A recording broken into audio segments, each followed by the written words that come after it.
What's up, guys? Sub-Zeric here, back for another VOD review. Oh, wait, give me 1 sec. I forgot something.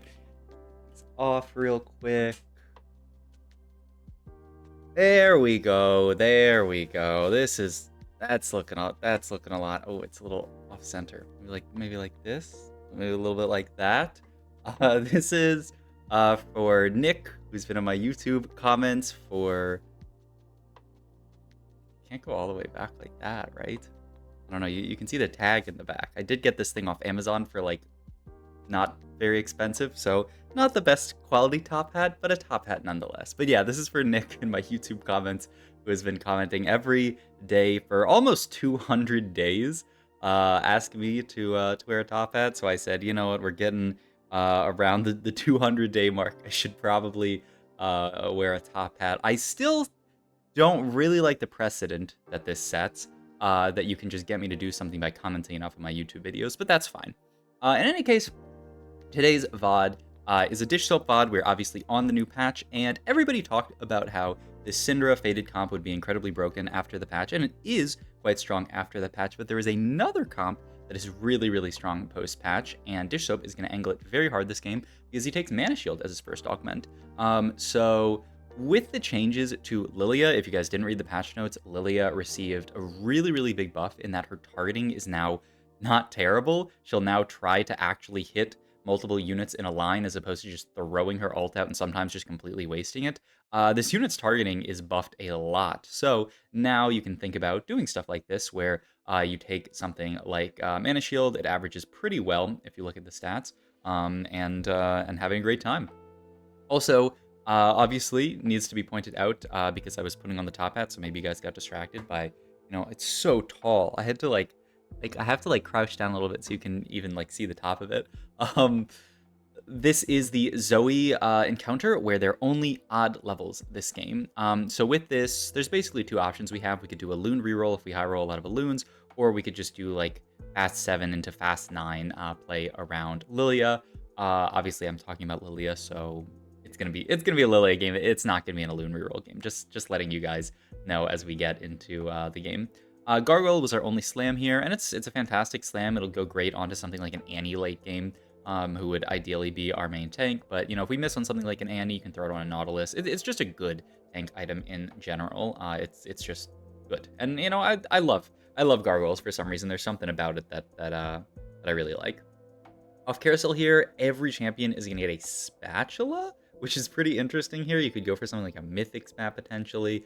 We are just going to pick up an extra loon with a belt there, which is really, really nice. Could be an umbral spat if we want to go the Alloon route, but yeah, say we don't end up going the Alloon route, so yeah. Dishsoap already also saying, I don't want to play a loon reroll. I want to play as many invokers as I possibly can, at least 4 invoker, ideally 6 invoker, because we want to make max use out of this augment. One of the traps that I think a lot of people fall into when they take this augment, I know it's a trap that I've fallen into a lot, is you take this augment and then you don't play vertical invoker. You take this augment and you play Janna reroll. You say, well, it's an invoker augment, so obviously it'll be good with something with like Janna. But you really want to get to that max amount of invokers. You want all these different invokers to be getting shields, especially something like Annie. It's just so nice to play as many invokers as possible. So that's my take on this augment. Is you really want to be playing 4 to 6 invokers, which until this patch hasn't been a very strong comp. It's actually been pretty weak overall to play something like, dude, look, it's even got a little thing around. It's not bad. It's not terrible quality. It was pretty cheap, but it's not terrible. But yeah, even someone, I completely lost my train of thought there. That's fine. Who needs a train of thought in that situation? We're getting to the end of the stage. We've lost a decent number of combats just because we haven't. Invoker is kind of a weak trait early. This is definitely not an augment that you take to win streak, because Invoker, it scales with the number of units that you have on the board. The more units you have, the better. So yeah, you want to get to late game where you can play around vertical Invoker. Dishsoap already preparing for the 6th Invoker, and I'm still not sure what he thinks the spat's going to be, but we'll see as the game goes on. I think Mythic is the most obvious one. We get a ton of gold from Krugs here, which, yeah, up to 50 gold here, which is gonna be fantastic in this portal, because this can just allow us to push levels really, really aggressively, which I like a lot in this portal. It's kind of, I've tried going 3-cost reroll in this portal, but I feel like the way to do it is just to go fast 9, just because it is a bit cheaper to go 9 compared to regular TFT. So basically, a lot of people are going to be playing Fast 9 in this portal, and if you don't play Fast 9, then it feels really, really bad. Like, I've tried playing 3-cost reroll, but the problem is you need everyone else to be playing 3-cost reroll. If everyone else is just going Fast 9, then it feels horrible because they just all go Fast 9. You feel bad. That's an Invoker Crown here with a Death Cap attached to it. I feel like that's got to be the pickup here with this setup, and yeah, that is a very easy pickup here, and yeah, we can just slam that onto the Cho'Gath. Item hold this Elune for now. She's a fantastic item holder. Don't want to item hold someone like the Kog'Maw because he's going to stay on our board the entire game. Elune could potentially come out later. You can keep Janna in for Dragon Lord. Or we can just item hold Elune and then find another Elune on something like level 8. But yeah, the spot looks fantastic. Only downside is we ended up having to sell some of our pairs. We had to sell the Janna pair to make Econ. But, I mean, it makes a lot of sense. Dishsoap, I think, thinks pretty lowly of this Janna unit, actually, whether that's, you know, her traits or just herself as a unit. And you can see there, once again, he sells the Janna. Dishsoap is like a certified Janna hater, I would say, which, you know, honestly, I've played a few games of Janna Reroll last patch, and I don't blame him. This unit very frequently does absolutely nothing. But yeah, I mean, you can see we're already level 750. Obviously, we got that big gold injection from Krugs, but level 750 here and only 90 gold to go 9. You can see why so many people want to go Fast 9 in this portal. You can also see something a little bit annoying here is that the person that we're fighting already has Lillia holding on to a Morello's, so maybe this person is going to be playing around that. We do actually manage to snipe the target dummy there and steal 3 gold from them. Well, not steal, but I guess prevent them from getting 3 gold, which is pretty funny. That's a second spatula, so that person probably just got a Fawn. That's also a Lillia, so yeah, you just have to pick up the Lillia here. I like it. Probably not going to be... We have the belt open, right? Probably not going to be a Sunfire Slam, if I had to guess, but, I mean, we'll see. I guess if... I would be surprised at a Sunfire Slam here. If Dishsoap slams Sunfire here, it'll change the way I think about TFT. Rolls once there. I kind of like that. The level 7 roll, because we have the Lillia, there's so many things that we can hit. And it's going to be a while till we get to level 9. We basically have to wait until 4-2. So Dishsoap just rolls once, picks up the Nautilus, and there's so many things that you can hit there, right? You can hit the Nautilus and play this 5 Mythic setup. You can hit an extra Invoker and play 6 Invoker. I really like rolling in a spot like this when the value of rolling is so high. That's something that's really hard to talk about in TFT, hard to figure out, but in spots like that, when the value of a roll is so high, rolling becomes so good. And the question is just when you can find those type of spots. We have the option here, Heavenly Behemoth or Arcanist and Warden here. Dishsoap's going to opt for the Arcanist Warden here, just the AP onto the entire board, feeling good. Warden onto Nautilus, feeling good. Eventually, this Cho'Gath is going to come out, but, I mean, for now, the Behemoth is kind of nice, but it's not the end of the world, especially because we already have this Gargoyle, so he's got so much resists already. Do we really need the extra resist from there? That is an Azir on level 7. That is an Okage business. We will absolutely take that in this spot. I didn't know that happened, but you're permitted to yap in the comments about that being a high roll, because that's the best possible 5 cost that we could find. We found it on 7, so I will allow it. I will allow people to yap about that being a high roll. Mythic Spat seems like the obvious slam, as we were talking about, just makes too much sense. Item-wise here, curious, something like a Spark would be pretty good. Yeah, we're just going to sell off this Cho'Gath and get into just another unit so that we can slam these items. Make the Spark, and he's going to make a Nashor's as well. Okay, I like it. I think there isn't really much that we can slam out of bow outside of Nashor's. There's like red buff, I guess, but Nashor's pretty decent. When you have so many invokers, I don't tend to think of Nashor's as like that good of a slam, but maybe. Spirit Gardens, I think the prio has gone up a little bit this patch, but yeah, I still don't absolutely love it in this spot because our main tank is going to end up being Annie very often here. So yeah, I don't completely love it. We don't have that many traits in, so then something like Stand is kind of hard. But that also makes something like Know Your Enemy kind of bad as well. I don't really want to go big grab bag though. I mean, I'd probably just take Unified here. Curious to see. He goes for the no. Yeah. I mean, I could certainly see Know Your Enemy here. Ooh, we're gonna level here. I mean, you see, let's make 20 gold. We got 5 Invoker, and we didn't quite get the 6 Invoker in, which feels pretty bad, but we're holding on to this Elune on bench.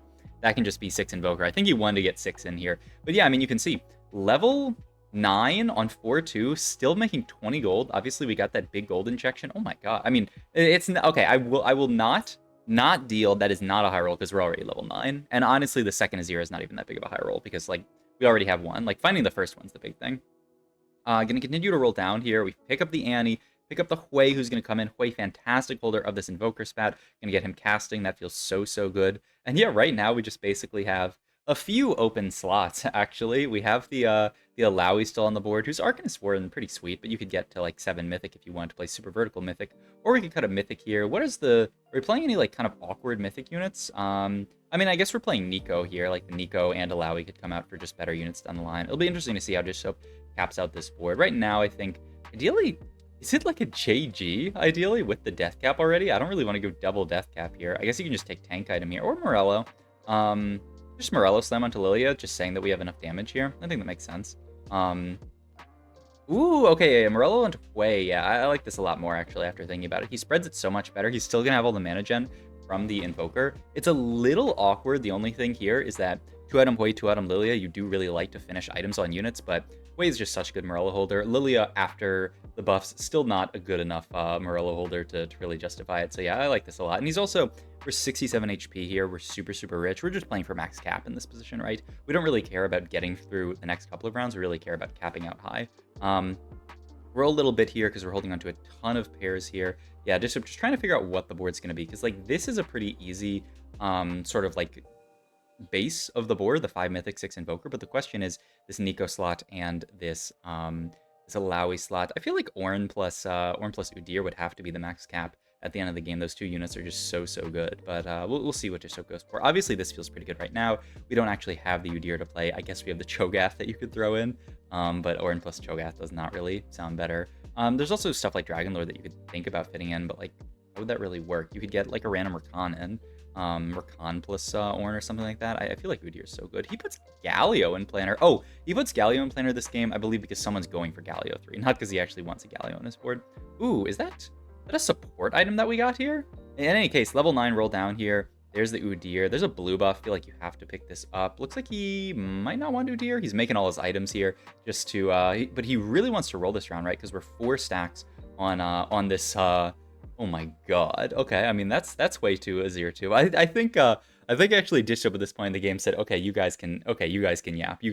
This game is certainly high roll. But it's a fun game to see. You can still, I mean, did you guys look at the damage chart there? We still have a 6 Invoker, Hwei, and he still got out damaged by the Lillia, actually. Pretty crazy. So I mean, this Lillia unit, you can see, is just an absolute monster in these type of late game scenarios. And you can see how much better her targeting is now. She used to a lot of times just miss stuff, but now she's always going to hit a few backline units. Ooh, that's such a nice line that she draws there. Actually, that ends up hitting like a couple of frontliners and a couple of backliners. Look, 8.2k damage just from the 6 Invoker Lillia. She's out damaging. Obviously, we're stuck on like, you know, not that many items on Azir and Hwei, but still, I'm really impressed by this Lillia. And if you look at the early stats, I think this Lillia unit will certainly receive a nerf in the B patch that's likely to come out tomorrow. But yeah, I mean, at this point, we're max cap. We just have to try to deny people. There's the person who's going for Galio. There's another person who's going for Syndra 3. So we just have to deny those because our board is really strong. We're really capped. Obviously, we could maybe look for a 3-star 4 cost of our own, but that's pretty difficult. We're also holding on to that Udyr, so maybe the Ornn plus Udyr idea is going to happen eventually. That's a Syndra on Carousel. I don't know who the player who's actually going for the Syndra is, but looks like somebody takes it away from them. Maybe it's this Rednecks player. I'm not sure. Ooh, okay, and we're going to take the Behemoth +1 here. That'll allow us to basically skip one of these Behemoth units later, either the Ornn or the... I guess it'd probably be just skipping the Udyr, right? Yeah, just get this setup in. I love this. This is also Umbral, which is pretty cute because we have a Loon, and we're just going to roll down here. Look to try to find upgrades. We can do whatever we want here. Yeah, I think I like this a lot, actually. Dishsoap just opts. We'll see if he ends up actually doing it, but he's thinking about just duping the Syndra here, just to deny the Syndra player. I love this, because we don't need any 2. Our board is already that good. The only way we lose this game is if the Syndra player ends up hitting Syndra 3. So, really smart. Oh, and the Gift of Gold. Actually, a little bit annoying here. I believe the Galio player dies here, so we just have to roll to deny this player. But we're good at this point, right? Two Syndras is enough to deny. Oh, bless me. Thank you. I appreciate it. So we don't actually even need... He actually makes the Syndra too. You don't even need the 3rd Syndra, but he makes it just in case there's some kind of like Hwei or like duplicator that gets dropped later, just to guarantee that there's no chance that the Syndra guy can hit. But yeah, the Syndra guy just in a rough spot compared to our board, I guess. I mean, a top 2 is not bad. And they're also win streaking. Hey, maybe we fight. I mean, their board's not bad. Super, super strong faded board. These are the 2 premier boards of the patch. We'll see what happens, how they be patched tomorrow. But certainly 2 boards that a lot of people think are very, very strong is this Dryad faded board and then our board. I assume we just want to pick up an item for the Hui here. Yeah, it just goes for Gunblade because we don't really need the mana generation of something like a Shojin. It's possible that Shojin does literally nothing here with the fact that we already have 6 Invoker. I don't know exactly how the mana breakpoints break out. Okay, it probably doesn't do nothing. Honestly, it might have done nothing there. So I like the Gunblade a lot. Just when you have 6 Invoker, it's pretty easy to say, I don't need to build mana items. I'll just go straight damage, except for the blue buff. The blue buff feels really good because that's benefiting you every single time you cast. But yeah, I mean, at this point, we can roll down. I don't know. I roll a 3-star 4 cost, maybe. I mean, that's a couple of Annies. We're not that far off. That's a few Orns. That's another Annie, too. So, I mean, that's pretty fun. This guy did end up finding a duplicator, but looks like they had to sell their Synderas. They're not playing 2 Cinders on their board, right? Yeah, so they had to sell their Cinders to pick up some kind of upgrade here. Maybe it was like the Udi or 2 or something. I doubt it'll be enough versus just the absolute force that is this Lillia board with like perfect augments, hit all the 5 costs. I mean, this is certainly a high roll game, but it's fun to see how a comp like this does when you hit the perfect high roll spot for it. And you can see it just dominates, right? A fight has not been even close this game. 14 win streak on this board. And I think this is about to be the last fight unless something crazy happens here. But yeah, I mean, this is a board that is very, very strong. You can play Vertical Mythic. You can play, there's actually a Sage Lillia board that some people are talking about, so you can try that board out as well. But moral of the story is Lillia is really broken. Game was kind of high roll, but it was certainly a fun one to watch. So abuse Lillia while you still can before they be-patch her. And yeah, shout out to Nick for making me wear that top hat. This is like actually so uncomfortable. It is, I don't know. It might be a little too, I don't know. It actually looks pretty good when you get it like this. I mean, maybe I'll repurpose it for a Halloween costume or something. Anyway, thank you guys for watching this video. I'll see you guys in the next one. Bye.